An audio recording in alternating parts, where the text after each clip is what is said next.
Hello, my name is Clara Winslow. I'm 63, and I've been underestimated more times than I can count. People see the soft curls, the laugh lines, the second-hand cardigan I still wear to the market, and they think they know everything. They don't ask.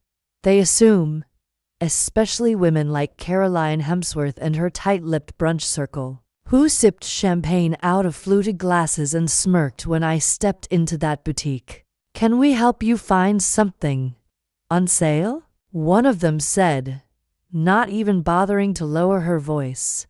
They all laughed, but I didn't flinch. I smiled and said, "No, thank you. I designed this collection."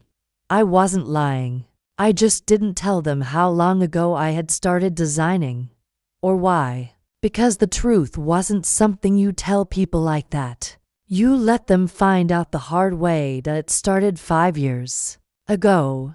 After my husband Benjamin passed, he left behind more than memories and a well-worn armchair. He left behind a controlling family, a collapsing textile company with debts disguised as assets, and a will that named me as the sole executor of something no one thought I'd be able to handle. His brother even called me a placeholder. Until the real business minds take over. I didn't argue.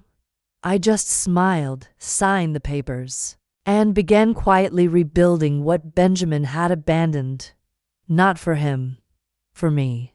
I'd spent 3 decades as the wife of a man who ran things, or at least looked like he did. In truth, I was the one stitching numbers together behind the scenes, balancing costs while raising 2 daughters and making dinner stretch through the lean years. He got the praise. I got the peace of knowing he couldn't have done it without me. But now he was gone, and the company that once turned out fine lace for bridal houses in Paris and Milan, it was on the verge of liquidation. The factories were ghosts, the suppliers impatient, and the old contracts had dried up like petals under glass. But I didn't fold. I didn't sell. I walked into those shuttered buildings, ran my fingers along the dust-covered cutting tables, and whispered, "You're not dead. You're sleeping." I hired women my age, women who'd been discarded for being too slow or outdated.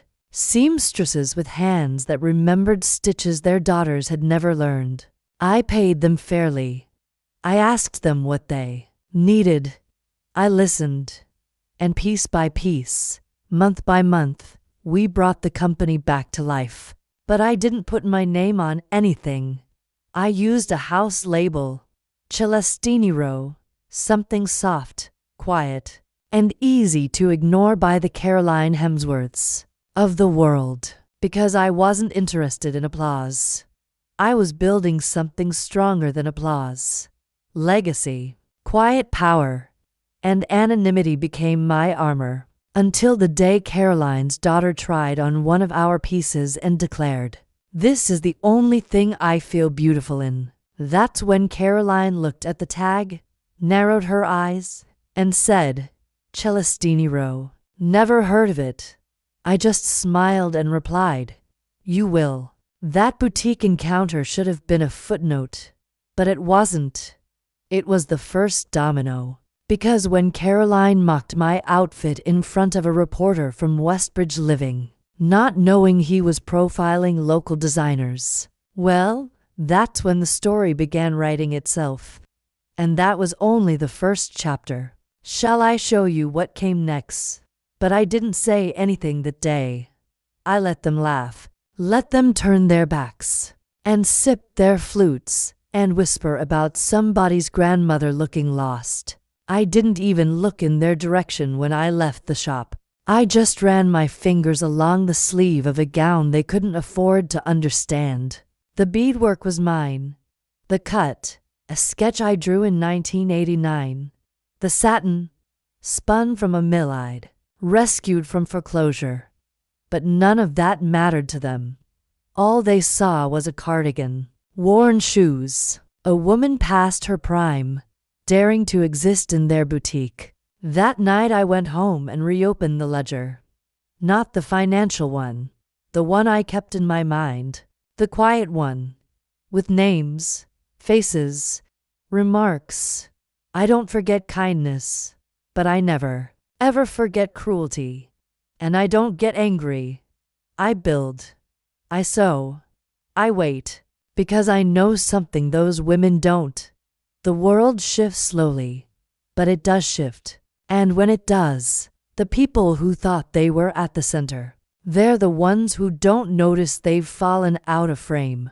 It was my granddaughter who first noticed the turn. She came home from college one day holding a magazine. "Grandma," she said, "is this you?"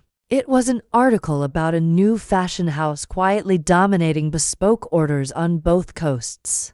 "They say it's all older women behind the seams," she read aloud. "And the clothes are just different, strong, like they've lived through something." I smiled.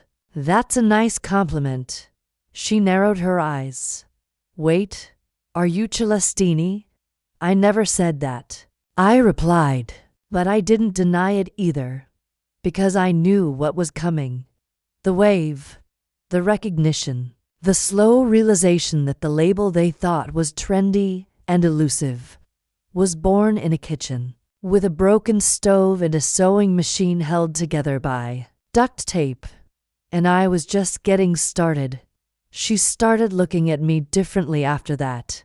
My granddaughter, I mean, not with awe, not yet, but with curiosity. Like there were parts of me she'd never thought to question until that magazine laid them bare in black ink and glossy paper. And I didn't rush to fill the silence.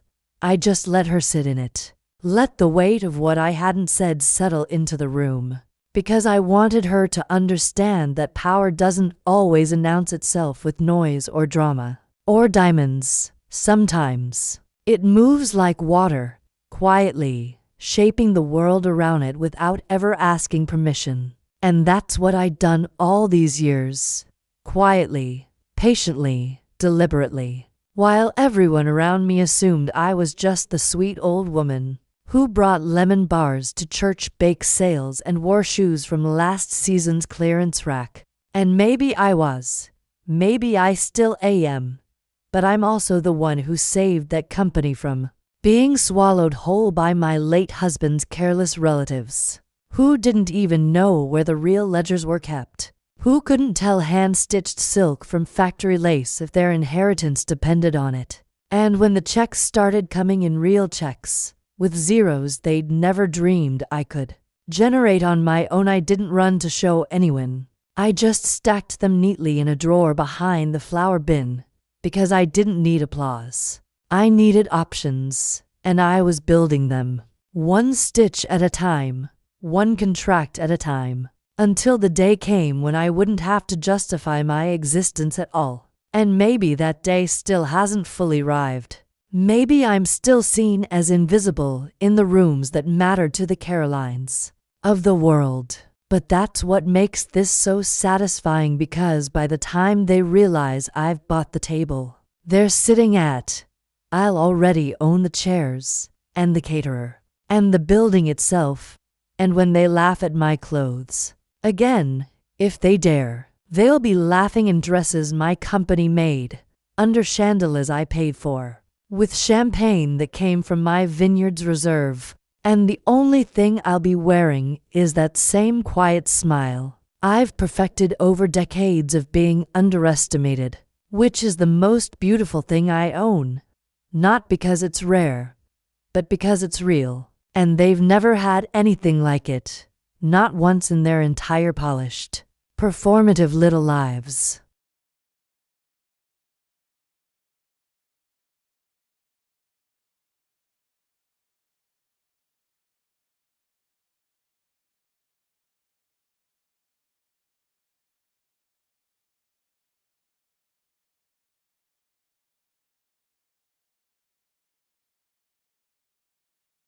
They didn't invite me because they respected me. They invited me because they were afraid of missing whatever came next.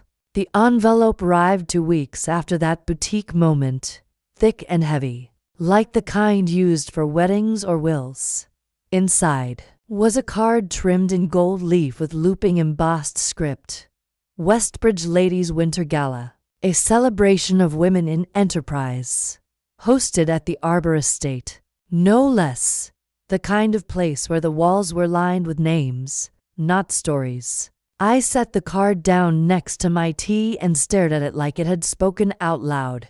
I hadn't been inside that estate since 1977. Back then, I was a housewife in a borrowed dress, clutching Benjamin's arm and praying no one would ask me anything more complicated than how I made my pie crusts. Now, I was the one they were courting. Not by name, of course. They didn't know my name yet. The invitation was addressed to Celestini Row Design House, and they were still convinced she was some elusive French designer, too refined to show her face. I liked it that way. Let them play make-believe. I had work to do. The days before the gala moved quickly. I wasn't nervous. I was focused. I had waited years for a moment like this. Not for revenge, not for attention, but for clarity. To stand in the same room as the people who once looked straight through me, and realize I no longer needed their approval. I already had their daughter's closets, and I asked May, my production lead, to bring out the limited tissue velvet we'd sourced from an old family mill in Spain. Deep storm blue with a cool gray undertone. Not flashy, not trend-chasing. Regal. I designed the dress myself. Long sleeves, high collar, subtle pleating along the waist, and stitching that only another master seamstress would ever notice. It was a dress you'd have to earn the right to wear. And I had. The night of the gala, I arrived early. I don't know why. Habit. Maybe. I always believed the first ones in the room saw it most honestly. Before the wine and poses blurred everything into performance, the staff were still arranging table cards. My name wasn't listed. Not Clara. Not even Celestini. Just Design House. Reserved. I smiled. Perfect. They came in waves after that. The wives. The daughters, the ex-models turned lifestyle bloggers. They wore pastel fur and taut smiles. Caroline was among them, naturally, with her usual entourage in tow. That blonde daughter who once declared she only wore Paris labels. And to other women I remembered more by their tone than their names. They walked past me without pause, eyes scanning for people worth impressing. I wasn't one. Not yet. But I had the upper hand. Not in wealth. Not in age. In silence. Silence makes people uneasy. Especially when they can't place you. Especially when your eyes don't flinch. The auction began after dinner. The usual offerings. A trip to the Amalfi Coast. A tennis lesson with some ex-champion. A custom suit from a local tailor with too much cologne. Then came the final lot. A private design consultation and full bespoke creation from Celestini Row, valued at $45,000. The room murmured. Caroline sat up straighter. Bidding started at 10. She raised her hand without hesitation. Her daughter looked thrilled. "You're finally going to meet her," she whispered. Caroline nodded, smug. She had no idea the bid jumped in 2s and 3s. At $38,000, Caroline hesitated. She looked around. No one else raised a hand. She lifted hers again, slow, deliberate. 40,000. Sold. Applause. Smiles. Champagne. She had no clue. Until I stood up. Calmly, quietly, walked toward the stage. Someone asked, "Are you representing Celestini Row?" I took the microphone. "I am Celestini Row." Gasps. A dropped fork. And from Caroline, Silence. Finally, Caroline didn't say a word as I stepped off the stage. But her daughter's eyes followed me like I was a magician who'd just pulled a decades-old secret from a velvet sleeve. And the others. They began whispering, murmuring, pulling out their phones not to check messages but to search, to Google, to confirm whether the woman in the storm blue velvet was really who she claimed to be. And I didn't need to prove anything. I didn't need to explain, because that's the thing about truth. It has a texture, a weight, and once it lands, it doesn't move, it just sits, and people feel it even if they don't want to. And as I returned to my seat, which was now suddenly next to donors and local press and someone from the fashion board, who previously acted like I didn't exist, I felt it shift. The way rooms do when the oxygen changes, when control quietly, irrevocably, passes from one hand to another. And the funny thing is, I wasn't angry. I wasn't even smug. I was calm, clear, satisfied in the way only women like me can be. Women who've waited decades, stitched our lives together in silence, let others claim the glory while we held the world up at the seams. And I watched Caroline try to collect herself, straighten her posture, whisper to the woman beside her like it was all some charming misunderstanding. But I saw the way her mouth tightened when she thought no one was looking. And I knew then that this wouldn't be the end of it. Because women like her don't give up the spotlight without a fight, even if they never earned it in the first place. But I was ready. Not for confrontation. Not for theater. I was ready because I had nothing left to prove and everything left to enjoy. And as the music swelled and servers passed trays of gold-dusted confections no one ate, I allowed myself the smallest sip of champagne and looked around the room. I used to be invisible in and thought, let them look now. I didn't speak to Caroline that night. Not directly, because there was nothing left to say. And in truth, it wasn't about her anymore. Hadn't been for a long time. Because the real reward wasn't watching her swallow her pride in a room full of witnesses. It was seeing the subtle shift in the eyes of the other women. The way they looked at me differently now.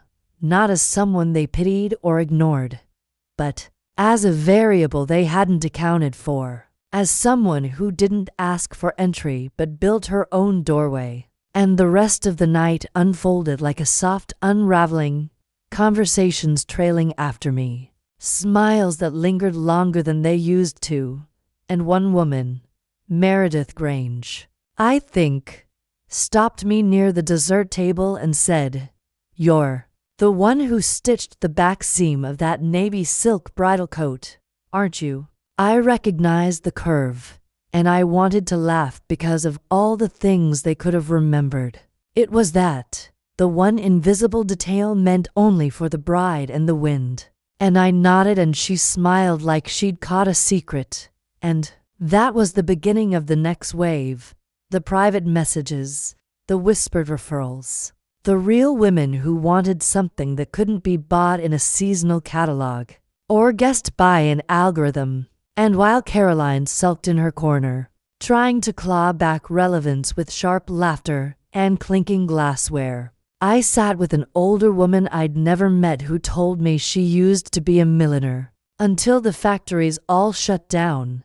And when I told her I had 2 floors of unused space and a dream to restore the forgotten crafts, her eyes filled like someone had just said her name for the first time in years. And I realized then that what I was doing wasn't just revenge or legacy. It was reclamation, not just of status or skill, but of dignity, of craftsmanship, of the women who'd been pushed out by fast fashion and louder voices. And as I left that night, coat draped over one arm, head high not from ego but from peace, I passed by Caroline and simply said, "Let me know when your daughter wants something made that lasts longer than a season." And I didn't wait for her reaction because I didn't need it. Not anymore.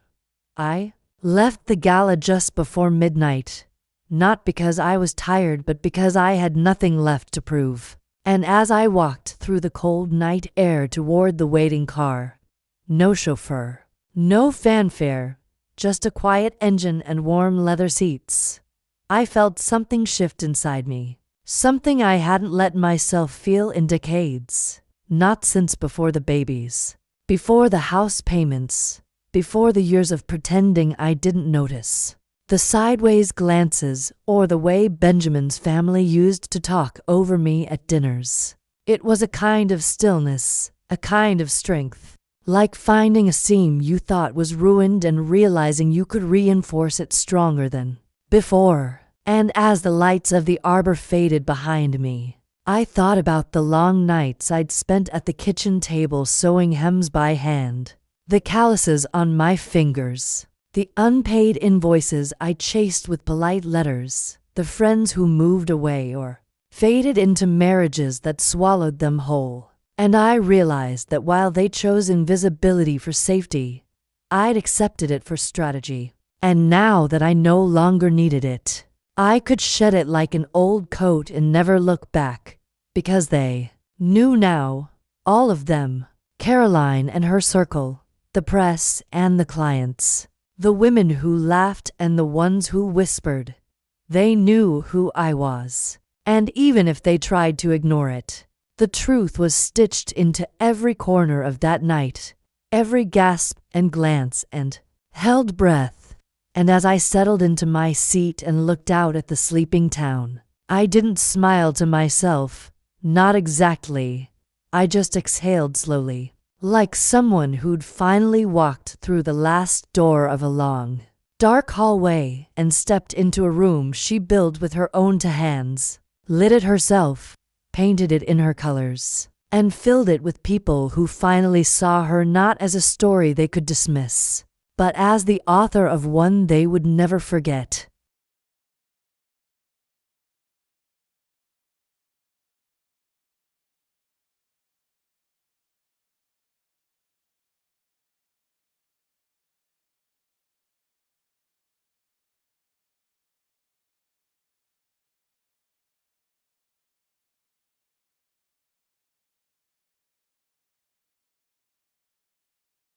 I thought that night would close a chapter, that I'd made my quiet point, taken my quiet victory, and could return to the work that mattered without needing to be in the room anymore. But power has a scent.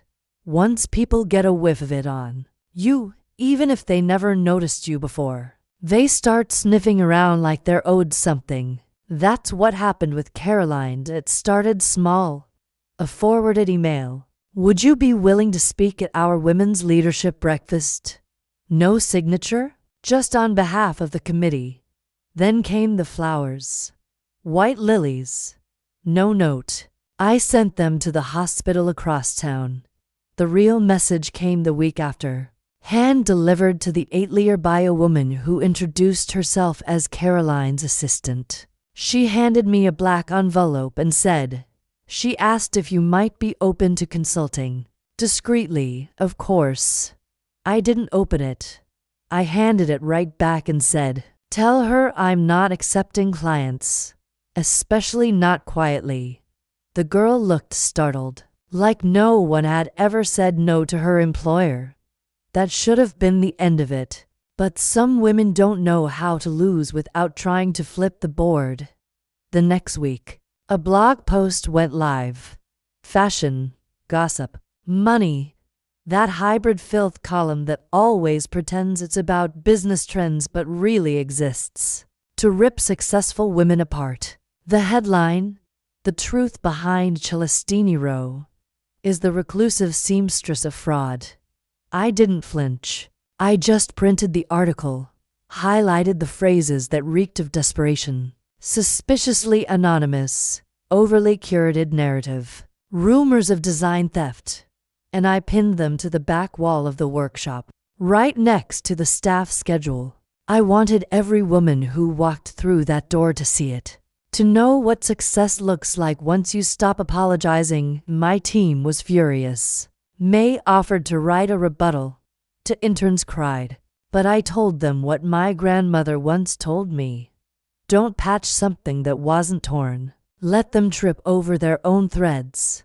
But it didn't stop there. Caroline started circling again. This time through mutual acquaintances. She hosted a charity brunch and invited one of our junior pattern makers as a guest. She planted herself at the next table from mine at a gallery opening and pretended not to recognize me. She commented on one of our rare online posts. Such beautiful work. So curious to know who's really behind it. That's when I knew it wasn't about dresses anymore. It was about control. About a woman who had never been told no. So I made a choice. I was done hiding. Done protecting the brand with shadows and soft anonymity. I called my granddaughter, told her to meet me at the workshop with her camera. We're updating the website, I said. It's time they saw exactly who's behind the seams. She smiled like she'd been waiting for this moment longer than I had. And maybe she had. The day we updated the website, nothing exploded. No firework of comments or instant recognition. Just a slow, steady wave, like warm water rising. Emails from customers we'd worked with for years saying they'd had no idea. Interns crying again. This time out of pride. And even a retired fashion editor from Milan sending a handwritten note that read, I always wondered why those shoulder seams felt like home, and I knew we'd done something right, something honest. And as the image of my face took its place beside the name Celestini Row, I felt not fear but clarity, because there was no curtain anymore, no buffer between me and the people who once doubted my existence. And as the calls came in, from journalists, stylists, foundations, even one museum, I didn't answer all of them. Just the ones that felt like soil, places where something could grow. And still, through it all, Caroline remained silent, which meant only one thing. She was planning something, and I wasn't wrong, because a week later, an invitation came for an exclusive panel hosted by the Westbridge Fashion League, a panel I'd never been invited to before, and there it was in thick gold print. Clara Winslow, founder. Celestini Row, confirmed guest speaker. Followed immediately by Caroline Hemsworth, honorary moderator. And I didn't laugh. I didn't flinch. I just placed the invitation beside my tea like it was a playing card. Because that's what it was now, a game. And the funny part was she still didn't understand that I didn't need to win. I already had. The minute I stopped hiding. The minute I stopped letting other people narrate my life with their assumptions and smiles. And dismissive glances. And yet I RSVP'd yes. Not out of spite but out of strategy. Because if she wanted to stand beside me on stage and pretend we were peers, I would let her. And I would say nothing at all until the moment arrived when saying something would matter more than anything she'd ever said in her life. When the day of the panel arrived, I didn't wear anything loud or overly styled. Just a simple navy wool dress cut to my shape, not the trends, no jewelry except my wedding ring. And a watch I'd worn since my husband's funeral. I didn't need sparkle, I needed clarity. And when I walked into the conference hall, the cameras turned just a second too late. They weren't expecting me to look like this. Like someone's retired neighbor, like the woman who remembered all their birthdays from the church bulletin. But the hush that fell when I took my seat beside Caroline was all the confirmation I needed. She gave me a smile that didn't touch her eyes, and a handshake that squeezed just a second too long, but I let it sit. I let her bask in the illusion of control because I knew something she didn't. This room, this stage, this crowd wasn't hers anymore. They were curious, and curiosity is a currency more powerful than legacy. The moderator introduced us with all the usual pomp words like trailblazing and redefining elegance, but I wasn't listening. I was watching Caroline, watching how she crossed and uncrossed her legs, how her eyes darted. When I was addressed directly, how her laugh grew more brittle. Each time the audience leaned toward me, and then came the final question. The one everyone always saves for last. The moderator turned and asked what advice we'd give to the next generation of women rising into power, and Caroline launched first. Rehearsed, crisp, dripping with polish, about networking and alliances, and balancing charm with boundaries. And when it was my turn, I paused, not for effect, but for breath. And then I said softly, don't let people confuse quiet with weak. Don't let them shrink your world down to what they can understand. And don't spend your life asking rooms for permission that you built with your own hands. The room didn't applaud, not immediately. They were too still, too focused, too stunned. And in that moment, I didn't need to look at Caroline. I could feel the way her world had tilted slightly off axis, because she knew she'd lost the one thing she never thought I could take from her: attention. After the panel ended, the crowd swelled in that awkward, polite way when people aren't sure whether to clap or approach or just pretend. They were paying attention the whole time, but I didn't move. I let them come to me. Some wanted to shake my hand, others just nodded like they'd seen something they couldn't quite explain. And Caroline, she stood to the side like a forgotten coat draped over the back of a chair. Her smile tight, her hands too still, and I thought about saying something, about offering some graceful out, some olive branch wrapped in velvet and civility.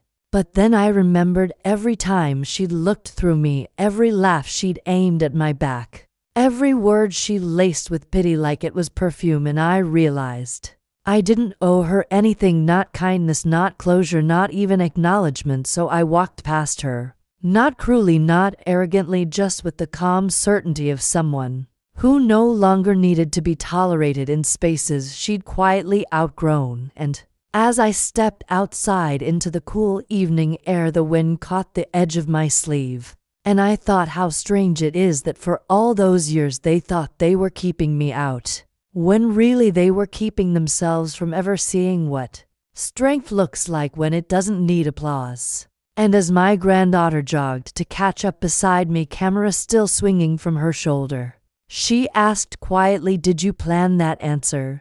And I just smiled and said, "No, baby, that one had been waiting decades to come out on its own." And we walked together into the dark. That didn't feel dark at all.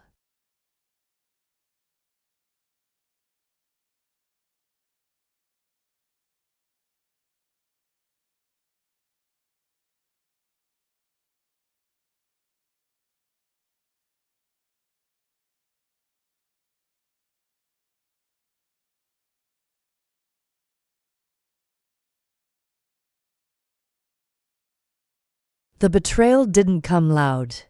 It came wrapped in routine, sealed with a smile, and signed with a name I trusted. It was May. May, who had stood beside me in that first winter when we had no heating in the cutting room. May, who found the velvet remnant that became our signature. May, who once told a client, "If Clara quits, I quit." She didn't quit. She just sold us instead. I didn't notice right away. It started with little things. A fabric shipment delayed, invoices misfiled, a supplier we'd used for 15 years suddenly cutting off our orders. At first, I thought it was just the price of growth. You reach a certain size, and the seams start to strain. But one afternoon, I walked into the workshop and found May on the phone, speaking in hushed tones and using a name I hadn't heard before. Lanscombe Group. That name triggered something. My husband used to mention it in the late 90s, back when conglomerates were buying up small fashion houses like toys. Most of them didn't survive the optimization. So I asked, calmly, directly. She lied. "Just sourcing a new wool supplier," she said, not even blinking. But her hands trembled when she set the clipboard down. And that's when I checked the books. I hadn't done it in months. I trusted her. I let her oversee transfers, supplier negotiations, even payroll. I thought I was giving her autonomy. I was giving her rope. She hadn't taken money. That would have been too crude. She was doing something worse. Quietly consolidating shares under a dormant holding. Name, one she owned. Signing contracts in her own name on behalf of the company. Setting us up for merger talks that never crossed my desk. I printed everything. Highlighted it like I'd done with the gossip article months before. Then I called her in. She came into my office like nothing was wrong. Smiling, carrying tea. And when she saw the papers on the desk, the color drained from her face. She didn't deny it. She didn't even cry. She said, "I built this with you. I deserve a piece of it." I didn't raise my voice. I just sat there and let the silence work. Then I said, "You did build this with me. And now you've built something else. A story I'll be telling in every interview for the next year. About how women like us don't just fight men. We fight the mirror, too." She left that night. Didn't even clean out her desk. The silence she left behind was worse than any scream. And the next day, I found the staff standing outside the workshop, waiting. No one knew what to say. So I said, "Let's get back to work." But I knew nothing would be the same again. I didn't sleep that night, not because I was angry, but because my mind wouldn't stop stitching together all the missed signs. The too easy excuses, the moments May had stayed late and sent me home early under the guise of rest. I thought she was protecting me. I didn't realize she was positioning herself. And the next morning, when I opened the workshop alone, the silence was heavier than it should have been. Tools were still where they'd been left, chairs pushed back in a hurry, like no one knew what to do next. And I stood there in that quiet room and thought about how betrayal doesn't just break trust, it stains memory. Because now every kind moment, every inside joke, every late night fix on a broken hem had a shadow behind it. And yet I knew I couldn't stay in that feeling too long, not with everyone watching, not with everything still breathing and unfinished. So I put on the kettle, turned on the lights, and began pulling out swatches for our winter line like nothing had happened. Because when a ship is hit, you don't start screaming, you patch the hull and keep steering. And by midday they came back, not all at once, but in twos and threes, heads down, eyes flickering with questions and shame. But I didn't scold them. I gave them scissors and tasks and fabric. And by the end of the day, the hum of machines was back, and the music too low to sing along to, but loud enough to say, "We're still here." And when I looked up and saw the youngest seamstress watching me from the ironing table, I gave her a soft nod and she returned it like a promise. And I knew then that while May had tried to cut through the center, she'd underestimated how tightly this place was bound, not by contracts or control, but by something far more difficult to steal: belief. A week later, I walked into the workshop and found something waiting for me on the main table. Not papers, not invoices, just a simple square of folded muslin tied with dark green ribbon, the kind we only used for special commissions. Inside was a note written in May's handwriting. It said, "I'm sorry, I forgot what this place meant to me." And beneath it was a single applique flower, hand-stitched from scraps of our original velvet, a design we'd both worked on in the early days, when the heat barely worked and we stitched by lamplight. I didn't cry, I didn't forgive.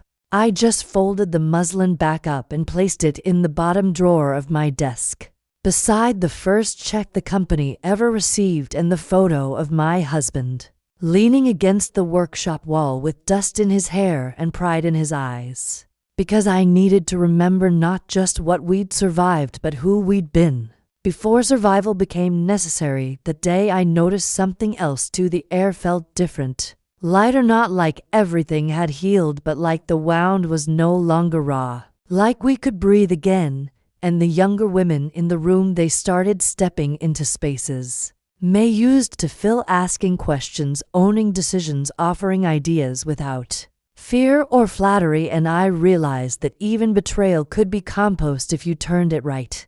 Because they weren't scared, they were growing, they were watching what it meant to stay upright when everything tried to fold you in, and that was worth more than any apology. And when one of the interns brought over a sketch she'd drawn on her own, I saw in it a line that reminded me of one of May's old callers, and I didn't say no. I just said, let's try it, and in that moment I knew we weren't just recovering, we were evolving, and for the first time in months, I allowed myself to feel something close to hope, not the naive kind, not the desperate kind, but the kind you earn stitch by stitch from the scraps of what almost broke you. I didn't tell anyone what the note said. I didn't mention the flower, or the apology, or the way my hands shook when I opened it that morning, because some things don't need to be spoken aloud to be stitched into the fabric of who you become. And as the week stretched on and the workshop began to hum with its own kind of quiet rhythm, I realized the silence May left behind had become space for voices. That had always been a little too soft, space for new hands to try old tools, space for mistakes that didn't end in shame, and ideas that didn't need permission to exist. And I saw them, these women, these girls, standing where May and I once stood, not competing, not clawing, but building something together. And I stepped back just a little, letting them reach higher than they thought they could. Because the real test of any legacy isn't how long it lasts, but whether it knows when to make room. And one night, as I locked the workshop alone, the sky already dark and the street lights flickering like tired thoughts, I turned and looked back through the glass and saw one of the girls still inside, still stitching, still smiling to herself. And I didn't knock, I didn't wave, I just watched for a moment, heart steady. Not with pride exactly, but with peace, the kind that comes when you realize the worst thing that happened might have cleared the ground for the best thing to grow. And as I walked away, coat pulled tight around my shoulders, I thought maybe this is what strength really looks like, not the power to keep everything together, but the courage to let go and trust what you built to stand without you.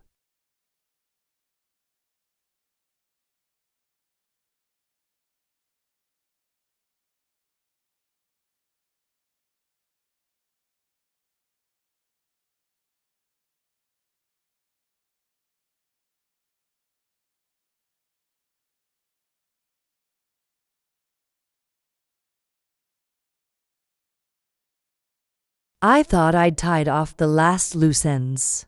Thought I could spend the winter focusing on the new apprentices. Maybe even take a real day off. The kind without emails or fittings, or whispered emergencies about hem lengths. But I should have known. Some threads pull themselves free no matter how tightly you knot them. It started with a letter. A real one. Not a mail. Not typed. Ink on paper. Addressed in handwriting I hadn't seen in over 20 years. No return address. No stamp. Just left in the mail slot like it belonged there. The moment I saw the loops in the sea of my name, my breath stopped. Only one person ever wrote like that. Lydia, my husband's sister. The only woman I ever feared. Not because she shouted, but because she didn't need to. She was always there, in the background, in the finances, in the estate planning, in the silence that followed every offer she made that sounded kind but felt like a transaction. After Benjamin died, she'd called me once, told me if I needed anything, anything at all, I could count on her. I didn't, not because I didn't need help, but because I knew the cost would come with interest I couldn't afford. I didn't hear from her. After that, I thought I'd been forgotten. I hoped I had. But now the letter. Inside, one sentence. We need to speak. Before they do. No signature. Just an address. A townhouse I hadn't stepped into since the week of the funeral. The place where Benjamin And Lydia sat me down and asked if I'd consider selling off the land behind the workshop. It's just sitting there, she said. We could develop it. You'd have financial security for life. I'd said no. I didn't even argue. I just said no. That was the moment the air changed between us forever. And now here she was, all these years later, asking me to come back. I didn't tell anyone. Not the staff. Not my granddaughter. I didn't want them to see the side of me I'd buried. The one who used to sit at the edge of that family's table and wonder if I was there, because I was loved or because I was convenient. But I went.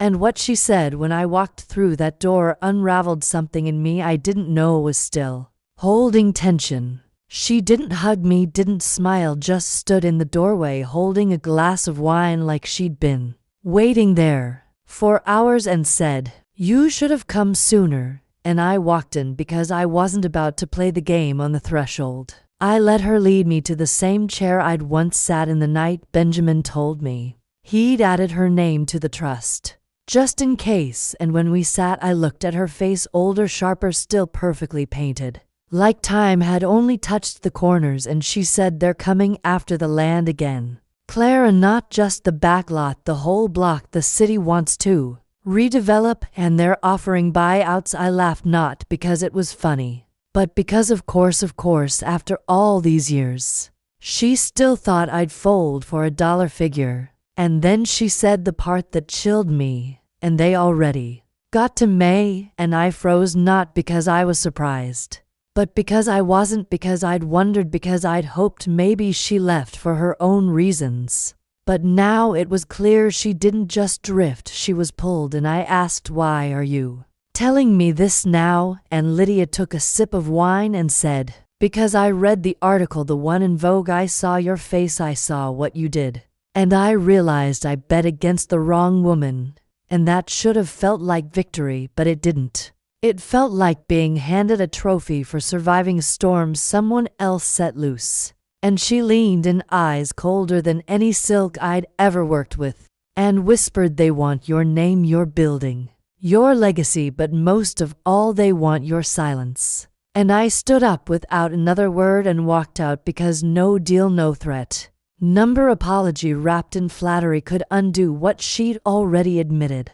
And as I stepped into the street, I realized the fight ahead wasn't about money or land. It was about memory, about whether the world would remember the work or the lie. And I knew then I would burn the whole thing down before I let them write my ending for me. When I got back to the workshop, I didn't go inside right away. I stood across the street, watching it through the late evening light, the way the sign caught the glow from the old lamppost, the way someone had left the back window cracked for air, the way it pulsed with life even in stillness. And I realized this wasn't just a building.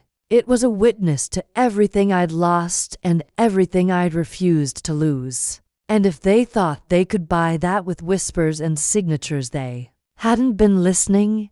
And the next morning I called a lawyer, not one of the polished ones Lydia liked to parade at charity galas, but a quiet, sharp woman named Dina, whose mother used to sew curtains in our back room. And I laid everything out.